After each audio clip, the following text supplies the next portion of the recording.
Good evening and greetings of peace. My name is Yusuf Ismail and the program you're watching is I Beg to Differ. This program focuses on interactive debate on socio-economic, political, cultural and religious issues affecting us as South Africans.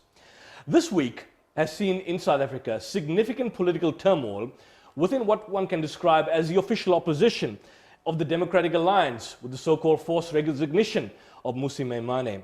Today, we'll look at the leadership of Maimane since 2015, what it entails over the past few years, and whether there has been an intensive move within the DA caucus to in fact get rid of him. We'll also look and unpack whether the re-entry, as some have described in certain satirical media, the so-called proverbial whore of Babylon, or the wicked witch of Azania, Helen Zille, intends in fact taking the DA down a dark pasture than what it already is. Well, joining me in the studios, I'm joined by Zwakele Mpango, who is the provincial leader of the Democratic Alliance. Welcome, Zwakele, to I Beg to Differ. Welcome. And also joining us once again, Viswan Reddy, president of AMSA, the activist movement of South Africa, and a critical member of the ANC.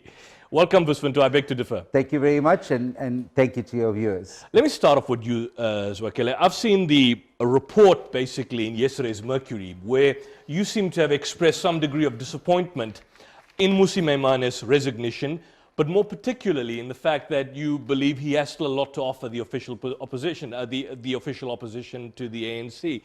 But, I mean, this has been in the running for a number of years.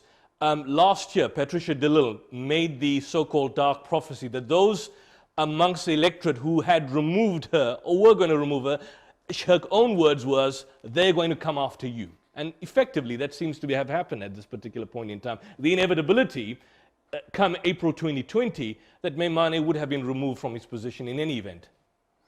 Yeah, I think at some stage I will beg to differ with you, but... Sure, no, of course. Look, it is true. Maimane played a valuable role in the DA. And the reason why I think he stepped out quickly, it's because he still commands support. He was commanding support from the DA, you know. From the electorate as opposed to the DA? Because, I mean, certainly within the DA, there was internal wrangling, there was dissatisfaction, the review committee, what happened over the past few months? I'll tell you why I'm saying he was commanding support. Yes, there were individuals who had different views with him, or for whatever reasons that we don't know yet. But I think at some stage, truth must come out as to what exactly went on between those individuals.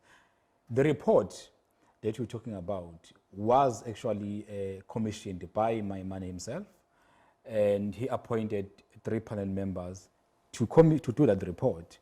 And that report, amongst recommendations, they made some critical analysis of his leadership, and they recommended that he must step down and allow new leadership to take the party forward, of which, when it came to Federal Council, we have a robust debate. And Federal Council, by majority, said, no, the leader must stay up until the next Congress. I want to bring Viswan in, but before I go to you, Viswan, just one quick point on this point. Is that initial consensus within the DA at his primary election and rise in status in 2015 was that Maimane must be given the space to grow into the role of the leader, a kind of a more pragmatic approach of positioning the party in terms of which it could be palatable to black voters, because initially this party was seen as a party for a white minority party. And the situation seems to be that amid trying to make, for example, this the 3 newly acquired metro municipalities working, his relationship with Helen Zille started to fray. You know, we saw after the tweet, she went into the political wilderness. He kind of cemented his power. But more particularly, the conflict was in the making, inevitably. And, you know, for example, her agitating for a more intolerant line against a violent student protest, Maimane comparing the protest to, for example, the 1976 uprising, this ideological battle that was already happening. And then eventually, out of the wilderness, she comes, gets elected federal chair, and then out goes Maimane. There seems to be clearly a pattern that's in place, that these individual leaders who are appointed, you have them, Lindiwe Mazibuko, Patricia Little, I can't recall the third individual, seem to be convenient, rented, as harsh as it may sound, black faces in front of a lily white power. Is that what people see as an accurate reflection? Look, there's a perception, there's a reality. Now, yes, there's a strong contestation of ideas in the DA, and some of it will be mainly around diversity. Ideologically, would you see yourself in line with the views of ZIL? Look, it depends what you mean. Well, I'll give you a point. I'll give you one point. Do you see her as a colonial apologist? Look, let me put it this way. When ZIL was contesting for chairperson position, I honestly, openly told her. And you supported Athol Trollop. Yes, I saw the reports. And I told her, I did confront her and said, look, I'm not going to support you because of these reasons. And part of those reasons were her view around the tweet around colonialism. That was a small segment, but I mean overall. Now, the issue is the DA have principles and values of which all of us, I have no doubt that we still align ourselves with those values, but there are different views. My man went to a policy conference, Congress in 2018. He was not contested because the membership of the DA still had confidence in my man. When she was asked, but when she was asked whether she had confidence in the leadership of the Democratic Alliance on E-News recently, she skirted around the issue. She refused to answer the question. That's her views as an individual. I'm saying the election of Helen Zille doesn't change the principles and the values of the organization. She's just an individual. She's an individual, but a key cog now in the Democratic Alliance. That's the whole point. But let me tell you, for example, we had FedEx where my man was telling us that he intends to resign. I can tell you, the majority of FedEx members said, no, we don't want you to resign. Please stay up until the Congress. But it was his decision, unfortunately. We couldn't persuade him further, but we tried to persuade him. But listen, I want to bring you in as head of the AMSA. The resignation, this is more like a forced resignation from what I can see. I mean, your perspective in terms of the way that this was going to be inevitable. I mean, the fact that Maimane had initially, in the earlier years last year, saw opportunities to neuter ZIL and finally take charge of the party, move, for example, his invoking of the diversity clause. All these aspects were certainly of significant concern to certain, not all, but certain white individuals within the party. The reality is that the DA is now exposed. It's lying naked for everybody to see. Certain individuals or the DA? The DA as a party. In what way? Just the expand project on that.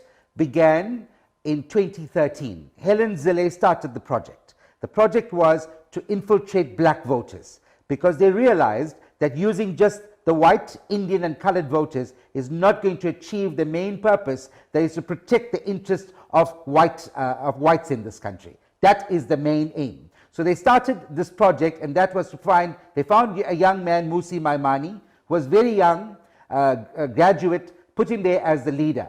And this was the boy of Helen Zille. And she even said this recently, I brought him into politics. I brought this man into politics. So suddenly this puppy that she brought has become a Rottweiler today, which is now growling and wants to bite her.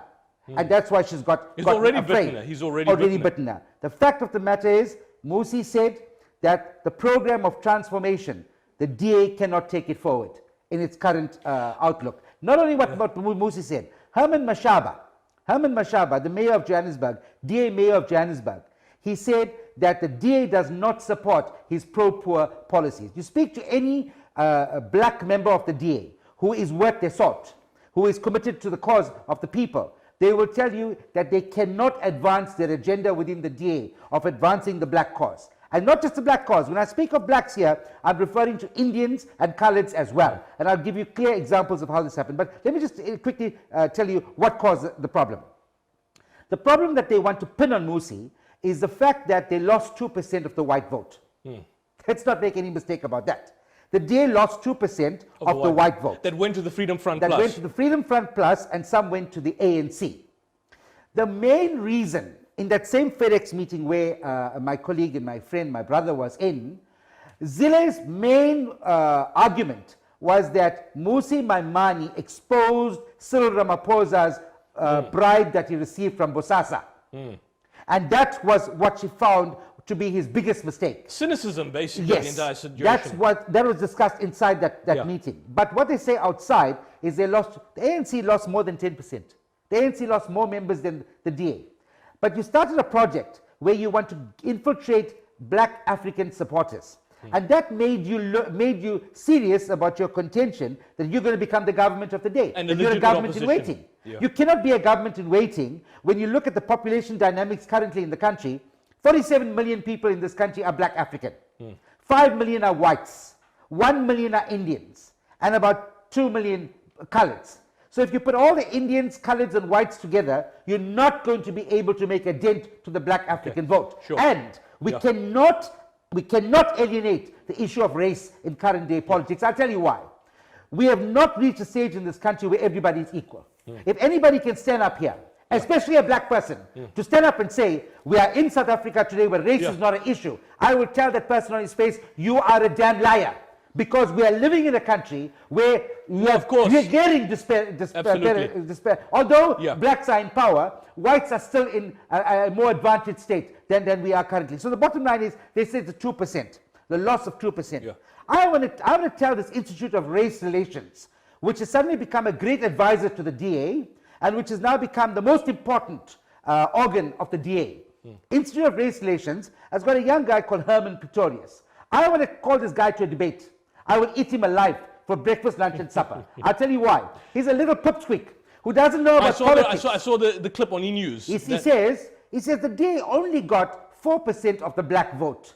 You little idiot. 4% of the black vote in this country is way more than 50% of the white vote in this country. It's simple mathematics. He didn't go to school, he went past the school. He needs to go back to school and learn about mathematics. Absolutely. So if you're starting a trajectory and a narrative that says, we want to reach out to black African voters, don't do it for show. Sure. Don't do it for show. And I want to bring Zwekele on that point, because he's speaking about diversity, non-racism. But the main point, Meimane, at the DA's Federal Congress in April 9, 2018, he made the point, and this was a quote, the clause around diversity not only says that the party must strive, but it must actively go out to promote diversity.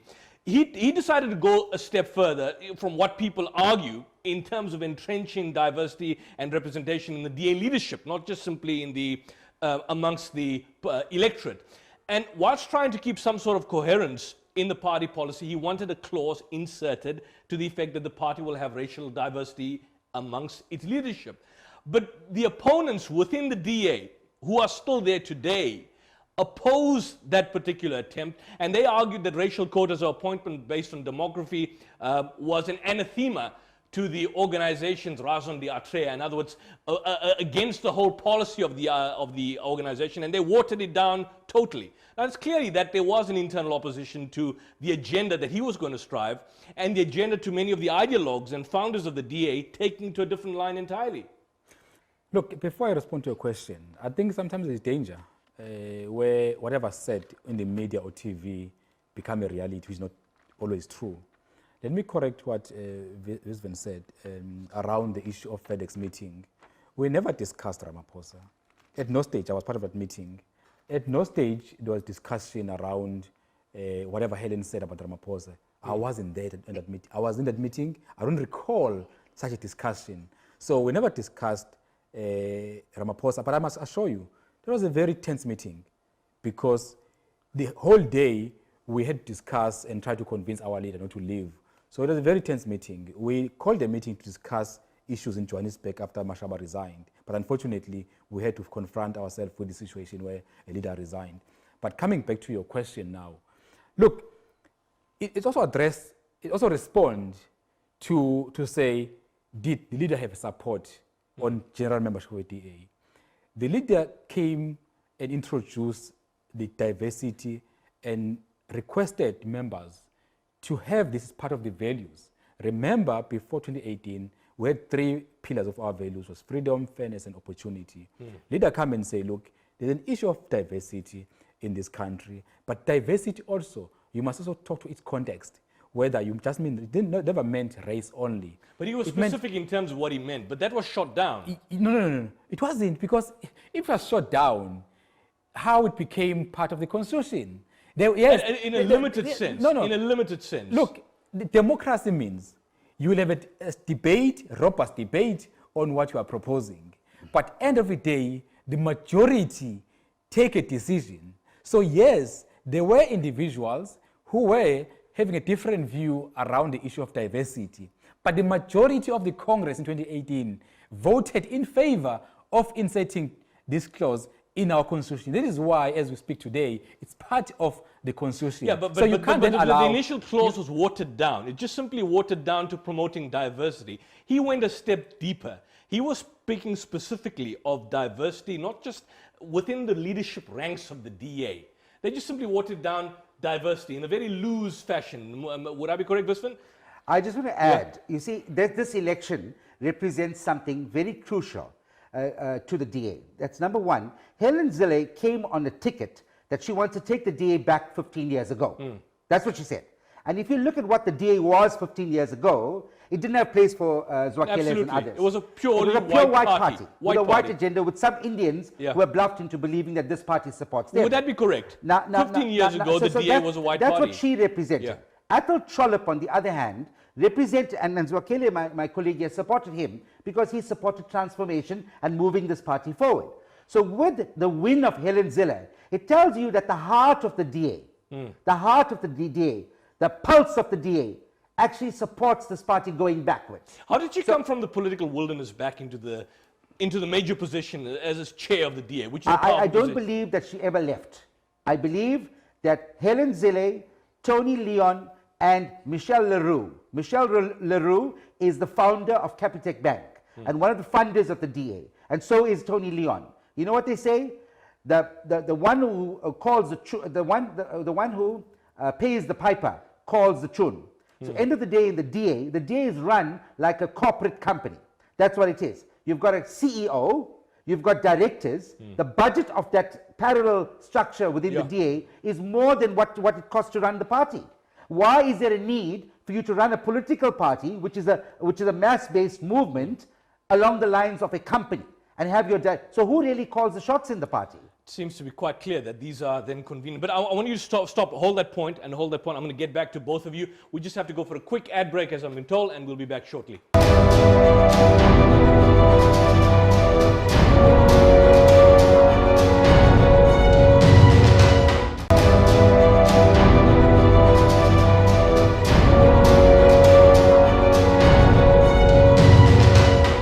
Welcome back to I Beg to Differ, and if you just joined us, we are in an intense debate and discussion with Zwakele Nkwango and Viswan Reddy from AMSA. Zwakele is a provincial. I read reports in Eyewitness News that you may possibly be the newly elected leader of the DA. There seems to be some sort of suggestion that you may in fact replace you or Steenhuisen. Is that correct? Yeah, look, before I respond to the question again, I think I need to correct something. Sure. Helen Zille never resigned from the DA. She always remained a member of the DA. Resigned from leadership positions at the point. She never resigned. We elected Musmaimane and Helen Zille stepped down and she remained a premier of Western Cape. But coming back to the DA in terms of leadership, yes, we had different views. We had different views even today with Helen Zille, but she is now the chairperson of the organization of our council and FedEx. We must support Helen Zille. For Helen Zille to succeed, it means the DA have to succeed. Now, there's an issue here. When you say, I don't want to interrupt. When you say we must support her, who is we? Obviously, the caucus within the DA. All of us, as members, as leaders of the DA, it doesn't matter whether they didn't support her. She is now elected, democratically elected. Even if her views are polarized to your position, politically, ideologically, and racially. No. It's our duty as members to actually engage and have a robust discussion about her views and push the party forward. Because remember, her alone, she has not changed the principles and the values of the DA. It's just an individual with different views. But now she's a chairperson of the organization. All we have to do is to support her in her duties as a chairperson. Different views, but now influential. No. The position, as I understand, the position of the chair is more powerful than the position of the leader. That's not true. That's not true. Let me explain. No. Well, let me finish, then I'm going to bring you in. The chairperson chairs the meeting and deal with discipline of the organization. The leader is the one that talk on policies of the organization and give direction in terms of where the spokesperson, but the chair has a far more powerful position in terms of implementing discipline within the party ranks. The discipline, yes. So the chair can hold the leader to account. The discipline. But remember, the chairperson chairs the FedEx, and decisions are made actually by a federal executive, not an individual. All you have to do is to ensure that once FedEx take decisions, they must be implemented. So her duty is to implement FedEx decisions, Federal Council decisions. She doesn't sit down and wake up in the morning and make decisions. Do you see her appointment? Were you disappointed? Were you disappointed in her appointment? Look, I was supporting Athol. So of course you were not happy. You were not happy with Zul coming to the position as chair. If remember, my support was pro-Athol, not anti-Helen. But once Helen is elected democratically, it's my duty as a leader to support her as a new chairperson. Yes, if your candidate lose a contestation, you get disappointed. But because it's democracy, we're a democratic party, we must support whoever is elected. That's a so Musi and Herman were in the same situation that our good friend here was in, where Helen Zille, who represents a diametrically opposed view to them, to transformation, in bringing this country to, bring the DA to one party for all South Africans. They said that she is completely representing something opposite. And they could not be supportive of such a person. So clarify, you're saying Herman and Musi left on the basis that the direction that Helen was taking the DA was diametrically opposite to them, Correct. which was they were for racial diversity, That's right. mass electorate support base, Correct. and she was selective, concerned about. So that's what they've made in public. I don't want to make any bones about this. Yeah. I have experience in politics, Yeah. so I will give you I'm some. gonna get you, I will give you some news. Yeah. The DA is going to go back to what it was 15 years ago, and I know the DA 15 years ago. My good friend wasn't the DA then. 15 years ago, the party, you were there, just coming in the youth parliament or something. The DA was a small party. It's going to become an insignificant little party. It's going to be replaced by the EFF as the official opposition in this country. And all that they're going to be doing is talking about white interests. You see the land issue. I want us to be very clear about the land issue. We are living in a country where the majority of the land is still in the hands of a handful of white people, all right? White monopoly people. They own land in this country. The DA will protect that. Yet it doesn't work in the interest of the majority. Sure. So how can a party that has such diametric differences, opposed views on economics, yes, basically, and then expect to get the leadership. votes? So the days of using people just for their votes, you are good for your vote, but you're not good enough to come in. But that's what I want to bring in, Zwakele. The point you made, Zwakele, the fact that Mashaba and Musi Maimane have been boldly critical, and we're not going to make bones about it, but boldly critical of Helen and the direction that she's taking the Democratic Alliance. Do you adopt their same position, or do you say now that they are wrong and that they were incorrect in their assessment and critique of her? I think context is very important. You see, even now, you narrow it down to Herman and Maimane. The truth is, the DA in the rest, during these few days of our challenges, 6 senior people have left their position, stepped down from their position. And they were mainly... And let me give you the context. We lost Jonathan Mox. We lost Paul Bowie, who was our CEO. We lost James Self from her position, Athol, then Mashaba, then Musmaimane. Only 2 of those out of 6 are black. But why South Africans want to reduce this issue on a race, as a race issue? You can tell that, yes, there's a conflict of ideas currently in the organization that you must address. When you say conflict of ideas, let's unpack it for me. Conflict of ideas, but let's unpack, because it's very arbitrary to use the term ideas. Conflict of ideas, let's define what we're talking about. What do you mean by that? Look, in what sense, conflict of ideas? There has to be some, because ideas is an arbitrary concept. So what's a conflict in relation to what ideas? What are you talking about? I'll make an example. Yeah. They are individuals who feel like who can define classic liberalism as an issue of one race. And then they've got people who believe, no, as much as you are a liberal party, but look in the context of South Africa. Why South Africa? It means then, while you recognize the rights of individuals and look at people in individuals, not in groups, but you must focus on how we empower people. Like, for example, it's a question of justice. Now, question of justice means, while you look at black person as an individual, but the reality is the majority of South Africans, which happen to be black, are still poor, and they were poor 25 years ago. Then there's a clear ideological deadlock, because just taking into account the land issue, the DA's position is quite clear on the land issue. Despite the existing situation in South Africa, they've adopted a position which is protecting the rights of white farmers. That is a fact, and I mean, if that doesn't, which is a similar position that I had with an individual from Saitlanders, which is protecting the rights solely of white farmers, totally divorced from the mass of South Africans. When you have a situation where that happens, and it's clearly an ideological deadlock, and there can never be a meeting of the minds. You can't have a compromise on issues which are so clearly polarized. That is why I'm saying to you, first of all, let's agree. Yeah. That there's a contestation of those ideas around the issue of question of justice and injustice. Okay. Because how do we define justice in South Africa? Do we recognize that there's a past where South Africans were sidelined from the mainstream economy based on their race? Do we firstly agree that the majority of South Africans who are today are poor have no land? Those are the things we must discuss, but we can't say it's about race only. That is why I'm saying, if you've got 6 people stepping down from their positions, and you still say the DA is paging black people, that's why I'm saying, let's correct the narrative first. Sorry, painting black people. Paging, I'm saying, Paging. let's You mean firstly correct hiring narrative. black people. Because if you look at every single black leader within the DA, I mean, it seems to be that, I mean, I got a quote here from Stephen Friedman.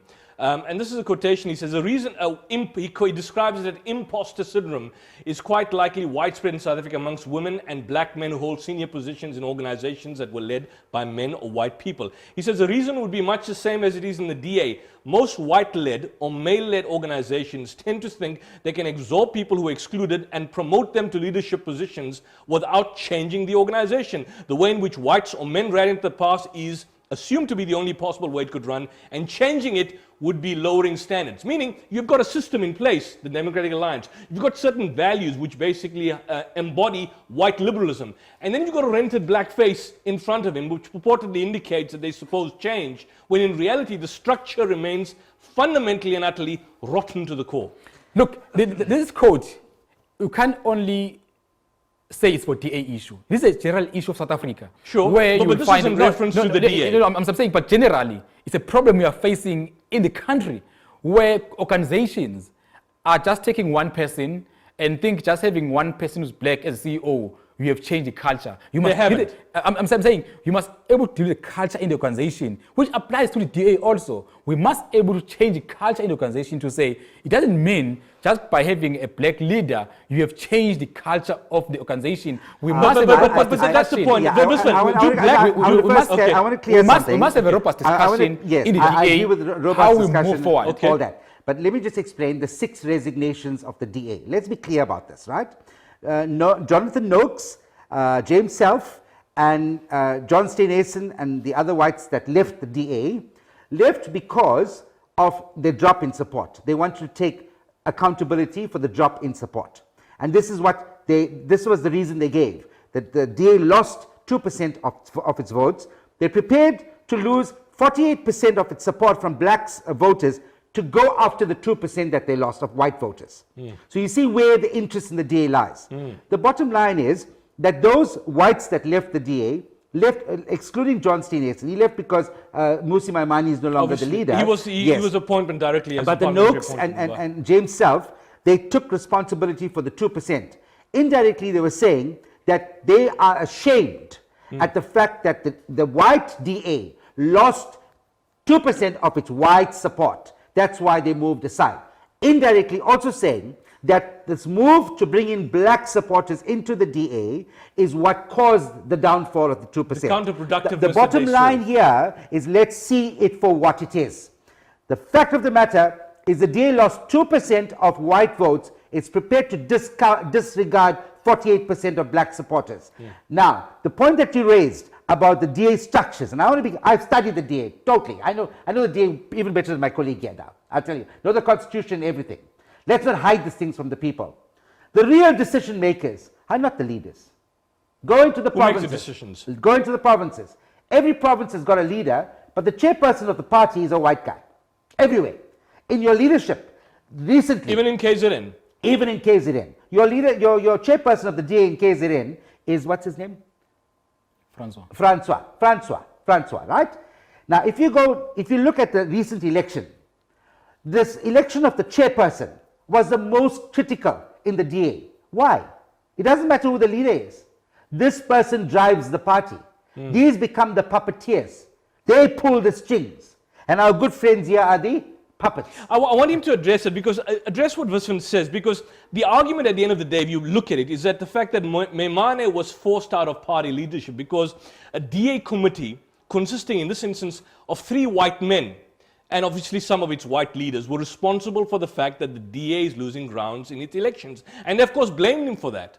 But the point is that they blamed him primarily for the loss of white support, who in many instances were now transitioning to the Freedom Front Plus and so on and so forth. And this whole notion of imposter syndrome, which Friedman basically points out, the fact that black men or black women who occupy these posts, they become imposters when they want to do things differently.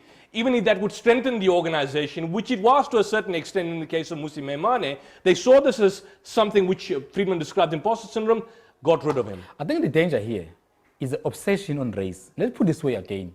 I said earlier, the panel, the 3 panel you're talking about, you say it's white.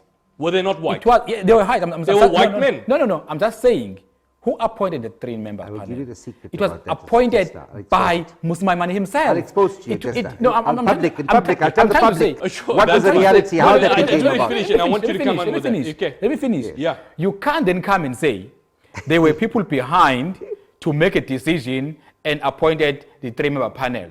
That panel was appointed by Maimane himself. By himself. Yes. Not FedEx decision, not council decision, by himself. He came to FedEx Council and asked to put together a panel or to review our results and what went wrong, what can we do moving forward. Was there a rationale for him choosing whites? It was his decision.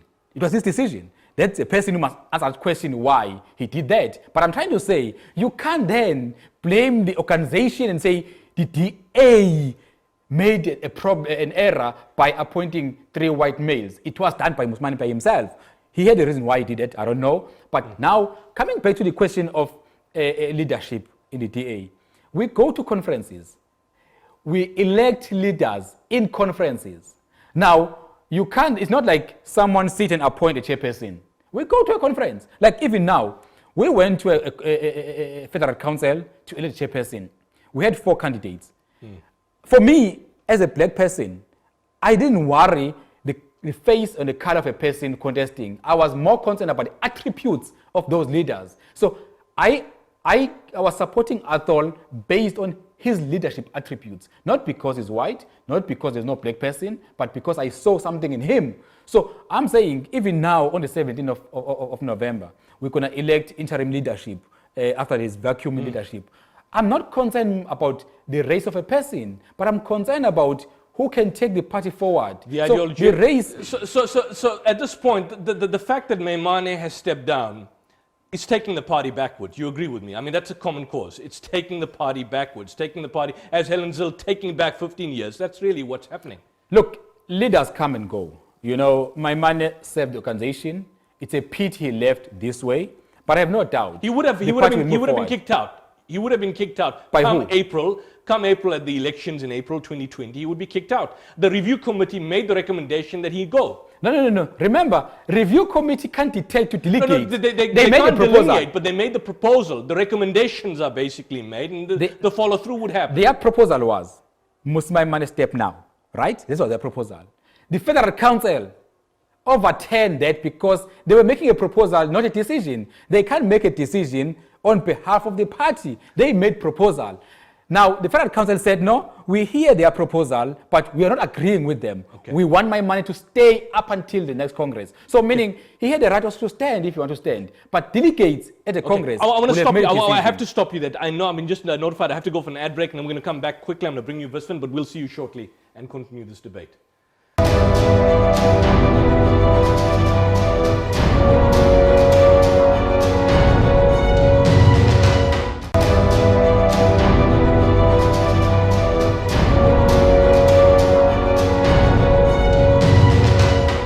Welcome back to I Beg to Differ, and if you joined us, we are in an intense, passionate debate on the shenanigans within the DA. Viswan, let me bring you in. What Zwakele has mentioned is the fact that particularly, for example, this being forced out of the party leadership by committees of so-called whites. These individuals, these people were in fact appointed by him. You wanted to share a secret with us, which we didn't know, in that particular regard.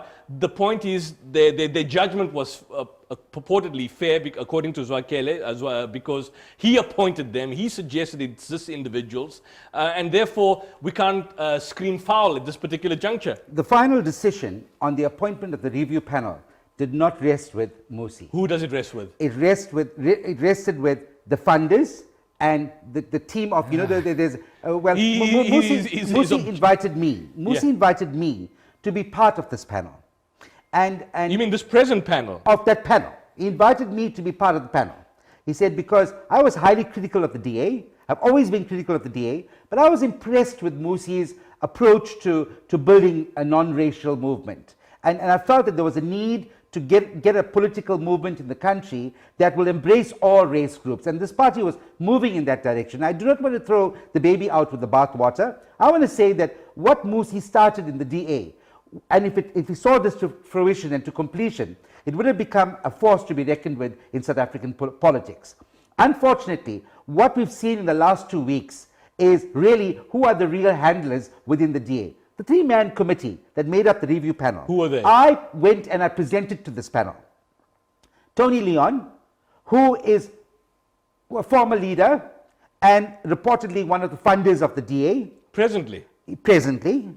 There was an article that appeared in Business Day. Was Business Day on his involvement with receiving some work from the city of Cape Town. I'm going to get to that shortly. Yeah, I'm going to get to that. A desalination deal where I understand a kickback was made, and this was reviewed in Parliament by one of the Sheikh Imam, a 600 million rand kickback to the DA or to Tony Leon, which was used in their campaign. And the other one was Michelle Leroux. Michelle Leroux is the founder of Capitec Bank, founder of Capitec Bank. Founder and former CEO of Capitec Bank, who is also one of the funders of the DA.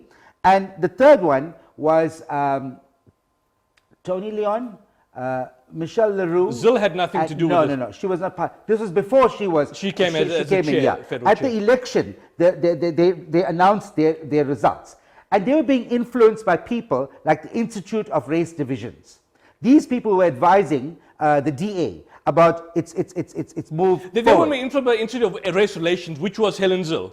Yes, she was part of this. She was part of that. So, I mean, in a ghost shadow kind of fashion, she was part and parcel of this decision. Now, you must understand something here. You know, when I came today to the studio, England was playing New Zealand. And my son was cheering for England. He said, Dad, I want England to win. Why? Because England is a weaker team. He said, England is a weaker team. And I want the weakest team to play South Africa. Because that means we're going to win the World Cup. And then I thought, this is exactly what happens in the DA. It's the very same thing. What they do is they find the weakest opponents and they put them up against white people. That's exactly what goes on. And they cause them to fail. They groom them up. I want you to look So was at Maimane a weak opponent that basically developed teeth? Yes. With time, when Maimane was taken as the leader of the DA, I want you to look at something. I've been doing some research and I'm going to be writing an opinion piece on this. I want you to look at black members of the DA, where they came from, their involvement in community activism, their involvement in community work. I want you to look at the branches of the DA, non-existent. You know, when you talk of these conferences, who makes up the DA conferences? MPs and councillors. MPs and councillors are not party structures. They're appointed by the party. The party calls an MP. They say, you become an MP. Yeah. Who makes up Yeah. decision makers within a party? It's your branch structures. They come from the ground. Branches of the DA are non-existent. They're paper branches. And I said to this review panel that if you want to make the DA a force to be reckoned with in the country, go and build your branches. And I said, look at the ANC. The ANC had a support in 2014 of 14 million voters. And the DA had about 4 million voters. And I just want to quickly mention this. Of the 4 million voters, and I want Herman Pretorius to listen to this tape. I will send this to him. Of the 4 million voters, you'd easily say they all came from the white community because the white community made up 4.7 million of the total population. So you'd think that. But that's not so. Because if you consider a number of critical factors, number one, 40% of whites did not vote in that election. Number two, 700,000 of them were under the age of 18, not eligible to vote. Yeah. And number three, 5% of them voted for other political parties. That leaves you with roughly 53% of white voters that voted for the DA. That means 47% of other race groups supported the DA. So more And from other race groups supported the DA. What the DA has done, they've Yeah. kicked every Indian, coloured and African in the teeth by making a decision to support Helen Zille, who said, I would take the DA back to 15 years ago. Today, the DA is laid bare. It is a racist party. Anybody who supports this racist Zille,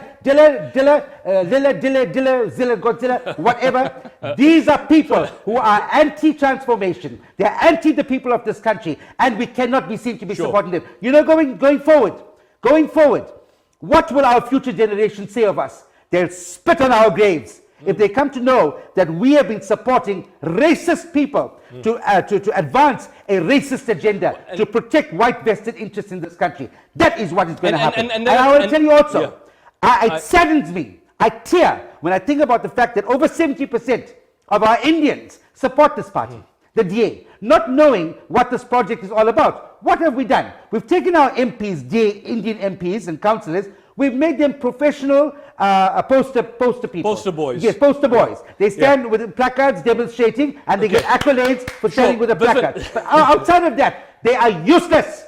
They cannot do nothing else except hold a placard and have a demonstration. And I think come on, let's be honest now. Let's be honest and let's be reasonable. Why are these people in politics? Why are they in politics? Well, I mean, for employment. Because of what they're getting. I mean, let's be honest about it. They're not there for the people. They're there for their own pockets. And that's the whole point. It's a passionate. I appreciate your passion in respect of this and your. No, I'm sick and tired of people taking our but I want to come to this one. I'm sick and tired of that. I think the point being made effectively is that, and I've just lost my thoughts along the way, is that, for example, a lot of the points which he made, and I think it's said with some degree of passion and commitment because he believes in what he says, which shouldn't be seen as an attack on you personally. No, it's not. But the fact that a number of individuals, I mean, have no struggle backgrounds, no credentials, I mean, branch members, they're not involved. But I mean, speaking about, that just comes to mind, Tony Leon. Tony Leon is still primarily, I mean, the point is that he rails around the fact, quite rightly, that the ANC stole within under apartheid in terms of corrupt actions, in terms of corrupt activity.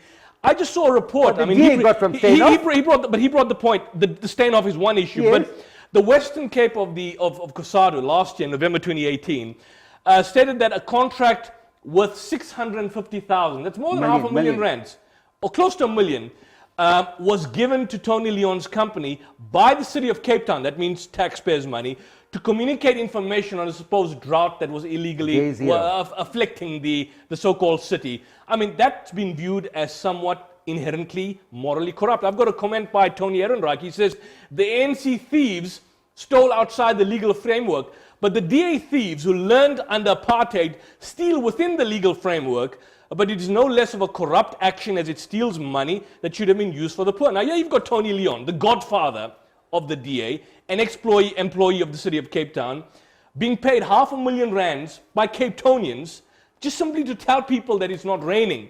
That's effectively what it amounts to. I mean, do you not see that as inherently problematic? I mean, you seem to be a decent individual, hopefully maybe one day in a significant leadership position, but these individuals come with rotten, infested backgrounds. Do you not see that as inherently problematic on that specific issue? I'm going to respond to it, but I think I must say, saying something with passion doesn't make it factual. True, very true, but I mean, I've given you some facts. No, I'm just saying, in reference to my friend here, I can see with the passion. Absolutely. But he also went and said something which is not true. Which is? By saying he knows the structures and how we've got delegation to Federal Council. And I'm going to tell you, we've got a proportional formula who goes to Federal Council. And I can tell you right now how it works. We've got a percentage of MPs going to electing their delegation to Federal Council. You've got MPLs who have their percentage go to Federal Council. You've got councillors representing Federal Council. Then you've got... That's my point. Then you've got non-public rep, which is branches. Now, they also, amongst themselves, they elect delegates to Federal Council. So meaning, all structures of organization are represented, including branches. So it's not true what he's saying. No. Let's be honest about it. The fact that you have MPLs and MPs and councillors who are going into a political party election to go and elect, and let's not forget that same structure chose to support Helen Zille, which said take the DA back 15 years ago. Well, just on that point, because why can't I allow me to finish my point? Allow me to finish my point. Finish your point. The point is, firstly, you become a member of the organization before you become an MP or anything. So Federal Council members are going there because we're all members. But to ensure that all structures in the organization are represented, then we allow a percentage which is spread equally. Non-public reps, so meaning even those who are not MPs or councillors are able to go there and be represented. Just a quick question on that point, because we have to go for an ad break. The DA presently, do you see it as a party of change? Just a yes or no. Yes. So if it's a party of change, how do they collectively resolve to appoint a woman who wants to take the DA 15 years back? Do you not see that as contradictory? No. They appointed Helen Zille. You said it's a party of change, yet they chose collectively to appoint Helen Zille as a chair. They will change to go back. Let me finish the point. Yeah. The point is, when we went to this last Federal Council to elect a new chairperson, we had different views and ideas on how we move party forward. Now, the majority of that council voted for Helen Zille. That's the majority of that council. But now which shows they're against change. Which shows that they're against. I mean, you never voted for. You are for change. That's the point. But now you are for change. You support transformation. These people are not for change. But now we are going towards the policy conference before the Congress. That's where we'll debate where we stand as a party. Yeah, sure. I'll have to stop you there. I'll have to go for an ad break, as I'm told, because I've gone past the time. But we're going to be back shortly and wrap up this discussion.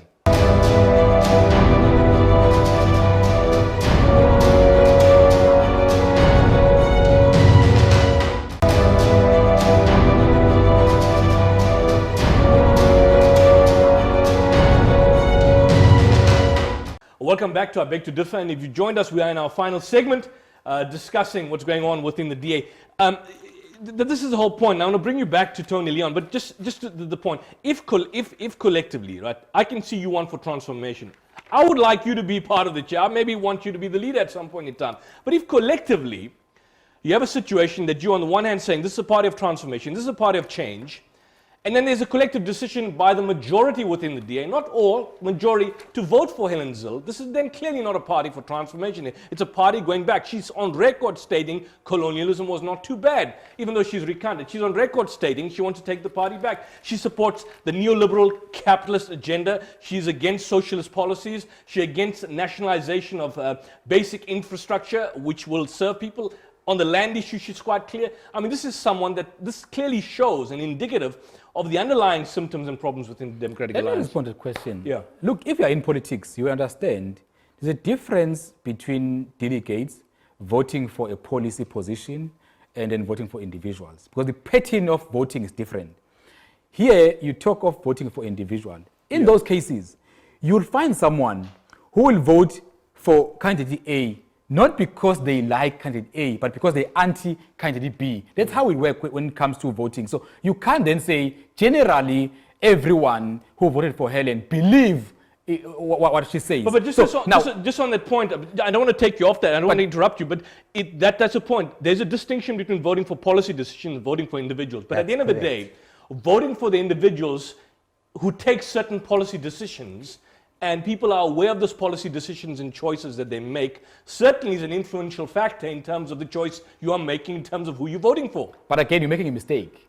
An individual... So I'm just voting because I like her face, so she looks pretty. An individual doesn't make a policy. The policy conference, no, sure she does not. The delegates will discuss the policy positions. And then remember, we just a matter of say, let's go to a press conference. We've got policies currently. We've got principles and values. We go to a conference. Now, she can add her views, or anyone can add their views, which might contradict with my views. Okay. But your position, hold on. Your position is she was not the right person for the chair. Am I correct?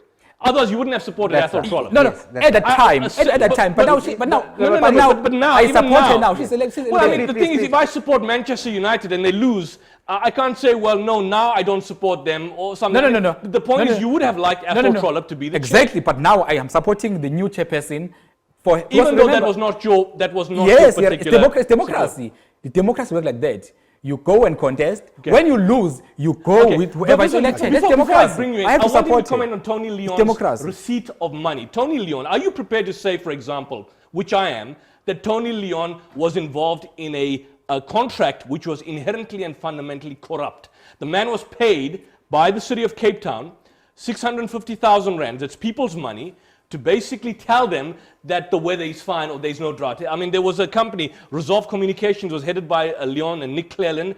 They were given a contract in November 2018 to improve the city's communications regarding the worst drought, and they received that payment. Now, had it been the ANC, the DA would have really had a big issue on that specific point. But the fact that it was the DA and Tony Leon, I asked the DA youth leader in Johannesburg last year to comment on that. He refused, kept totally quiet. But if it was an ANC member, he would have spoken a lot. Do you see that as a problematic? The fact that he was paid? I will respond. Yeah. There is law enforcement in our country. If there is any corrupt activity along those contracts, yeah, whoever is involved must account if there is any corruption. But the reality, he was paid. Was it not corrupt? Did you not see that I'm saying as corrupt? If someone goes to business and do business with government, as long as there is no corruption, I don't see anything wrong. But when it's corruption, we must do corruption. No, but hold on. Doing business with government, here's an individual who was the founder of the DA. He's an ex-employee of the city of Cape Town. He was basically funding the Democratic Alliance, and his company was being paid by Cape Townians via the DA-led Cape Town municipality, 650,000 rand to tell Cape Town it's going to rain or it's not going to rain. I mean, that's a height of insanity. Look, I don't know the facts around that. The fact is that there was a contract given in November to improve the city's communication. You're just telling me now about that. But I mean, we're not aware of this. But the point is, whatever is speculated in public, law enforcement in our country need to go further and investigate so that those who are found to do something wrong and they don't. Account, they don't. I mean, they don't. Our deputy president has had allegations of murder leveled against him in the Mpumalanga province that he put away people. Then we've got a problem in our country. Nothing happened. Then we've got a problem in our country. Then we've got a problem in our country because someone must account. That is why I always say we need to ensure there's consequence management. Whoever is involved in wrongdoing, they must account for that. There must be accountability in our country. So if there's anything wrong that has been done by anyone, they must account. Regardless of your status, you must account in our country. Your question, why it's pertinent now towards the DA, is that the DA have projected themselves as the champions of anti-corruption generally. And they're the party that's against corruption, but they only look at ANC corruption. And yet corruption within their own ranks, they turn a blind eye to it. I just want to explain quickly this issue of policy and individuals. You see in the ANC, there's contestation. Zuma contested against Ramaphosa, but these were not individuals. They were individuals, but the policies remain the same.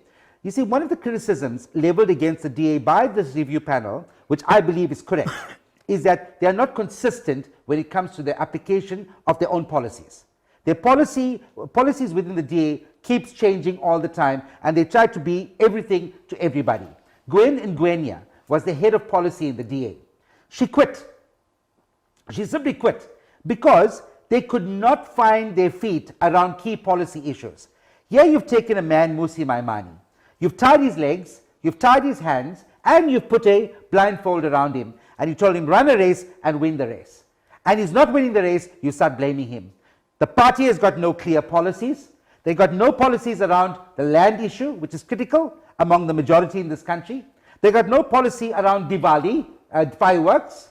They've got no clear policy around the Palestine issue. They've got a clear policy on the Palestine issue, which is support of Israel. Yes, but failing to realize that they've got people who support the party who hold strong views around these issues. They should be developing internal policies surrounding this. But the reason why they wouldn't go that route is simply because what the DA has become is a salad, a mixed salad, trying to be a little bit for everybody, just to get in their votes, to bring in their votes. I will share something with you today. I've analyzed every motion tabled in National Parliament by the DA, every question put in by the DA in National Parliament. Go and check this out. 80% of them relates to white interests. So that in itself will tell you, you're getting votes from Indians, Coloureds and Africans. You're going into Parliament to serve whose interests? Whites. You know who told me this? Raj Bansi used to say this to me. He'd say, watch this DA very carefully. They'll come out and say they want the Indian votes. All the Indians will go and vote for them. They'll pack Parliament with whites. They'll go in Parliament and they'll only raise white issues. And he says, when you look at the issues that they take up, nothing serious, not issues that's worth to be championing. Like, for example, the issue of affirmative action and its impact on the Indian community. They have not taken that up in Parliament. They won't take it up in Parliament. You know why? issues of the land. But because does it's it gonna make sense? alienate- But alienate- does it make sense, Viswan, if your electorate is majority non-white, why persistently take up white? Is this an ideological obsession that they have? That in itself will tell you really who is in charge of the DA. The project, the DA project, which began from the PFP days and continued until Liberal now, Party days. Liberal Party and all of that, was simply to protect white interests in South Africa. They knew that the white agenda was, and the biggest fear now is that the Freedom Front Plus is going to replace the DA in terms of its white support. That is why, and I want you to be aware of this, the DA is prepared to get rid of its leader, prepared to do all of these things, going to the crisis it's going into now, simply because it wants that 2% of the vote. You see, I want to say to my colleague, I understand. So so mutilate your face to spite yourself. Yes, that's something along that line. Yeah, 100%. Cut your nose to spite your face. That's exactly what's going on over here. Now, I want to say to my colleague, I understand where he's coming from. See, he is a member of the provincial legislature, appointed by the DA in this province. And I know he's a young man. He's got a career ahead of him. Helen Zille is his new boss. He can't be seen to be openly coming in. I mean, that's why I pick up my hands to Musi Maimane. Because our time is right. Zwakele, I mean, are you concerned that if you speak out, you lose your job?